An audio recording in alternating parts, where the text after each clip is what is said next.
Hi guys, welcome back to the channel. So today, if you've been watching the videos, you know that I've always got projects on the go, and I've done quite a bit of work to the Virago 535 that I got a hold of. It's had significant changes. It was bogging out at like 45 mile an hour. So we've had a lot of work on the carburetors, and there's like a little clip thing that sits on the float so that when the float moves, it has a little bit of tension on the, I think it's called the needle, little valve that should open and close with the float moving. And it was disconnected in one of the carbs. Obviously it's twin cylinder, it's got two carbs. So it was only a comparison of the two that made me realise that was meant to be hooked up. So yeah, I've done a little bit with that. I've changed carburetor diaphragms, cleaned out the main jet, pilot jet with the carburetor spray cleaner, and various other stuff, regular rectifier, air filter, kind of spark plugs. I think I've gone through everything really. I have got coils and leads to go on. I have not fitted them yet. But today what I'm going to do is I'm going to take it out for a wee run, and I'm just basically going to adjust the air fuel mixture screws, because we did tamper with them before we did some of the changes, just to try and rectify some of the issues when we were under load. So yeah, I think I need to turn them back into basically fully flush in, turn them out maybe 2 turns, and then I'll see if there's been any difference, because I think currently they're out nearly 3.5 turns or so, maybe 3.25, but I can't really recall. But anyway, I'm going to do a few adjustments to that whilst I'm out and about, take a screwdriver with me, and I'll be able to like basically judge to see if there's any changes just by changing the air mixture screws. So let's go get the bike out and have a wee bit of fun today.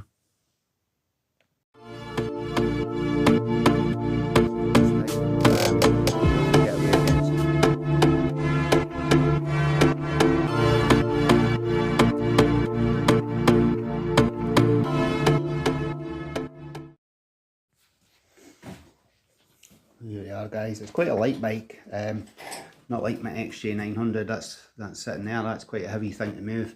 This one's so light, that's one of the reasons that I got it. I do have a little bit of problems with my ankle, so I thought something lighter to ride about on might be fun, and this is what we got a hold of.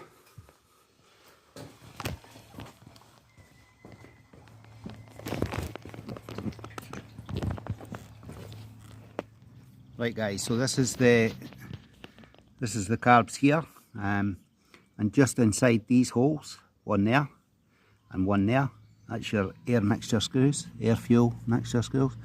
I'm not entirely sure that this HT lead's routed properly. I think that should be maybe around the back there, so I'm going to change that as well, because I think it's run the wrong way. And it could potentially arc on the bodies of the carbs there, so I'll have to adjust that, maybe take the accelerator cable and that back off so that I can put that HT cable at the back there before we start. Right, so that's routed a lot better now. There's a lot more play in it there, but it's sitting at the back. I'm not sure if it's entirely right. If you know how that's meant to be routed, if you can maybe send me a wee comment on this video. But it looks like at this section it's still kind of against the body of the carb. Don't know if it's meant to come over the top of the loom there, but we'll leave it as it is just now. There is a little bit of damage there on the HT lead, as you can see. That could be an issue there of causing a bit of arcing, but like I say, we've got them to change. I've just not done it yet, so definitely on the list of things to do.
Well guys, I didn't get far.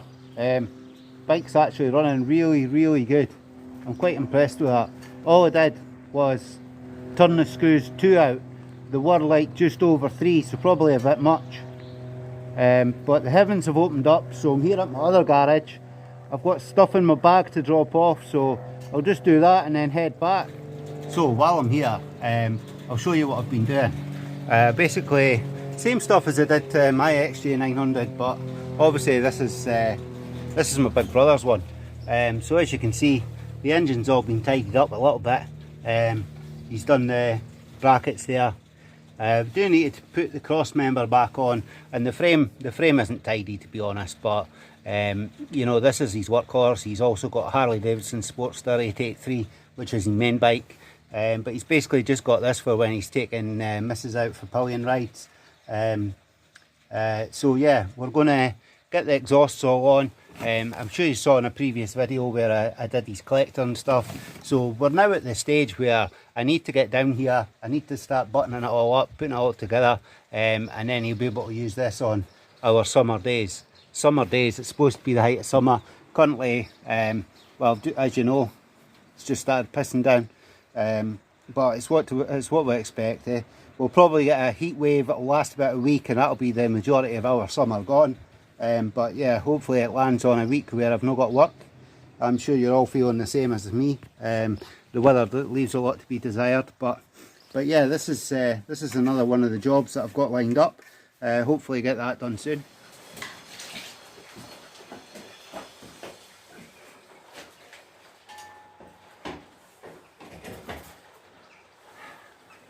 Well guys, that's me back. Bike's safely tucked away in the lockup. Got a bit wetter than I would have hoped. I was hoping it would stay dry today, but unfortunately not. But what I will say is, bike's handling so much better. I would say that it was running maybe about 40% or 45% efficiency when I first picked it up. And following all the changes, I would say we're probably up at about 85–90%. I did have it up to 75 miles per hour today. If you full on throttle, there is still a slight miss. But like I've said already at the beginning of this, oh, that's red hot, that was stupid. There could still be arcing on these HT leads. So yeah, that's the next change. But I've actually got them here. This is them in the box here. And I've never actually done this part before on any of my bikes, changing the coils. But what I did notice was they don't come with the end, you know, that goes onto the spark plug. So I'm not entirely sure what to do with that. I don't know if they just unscrew or I'll have to buy new ones. I'd prefer to buy replacements and then fit them on here. So yeah, any advice on that would be much appreciated, because like I say, this is a job that I haven't done previously. But yeah, hopefully the new coils will be all it takes to get this bike running at what I would say 100%. It's certainly usable now. So the changes that we have done have been beneficial. And I think, to be honest, if it wasn't 100% when we changed the coils, I'm kind of getting to the point where I'm running out of things to check.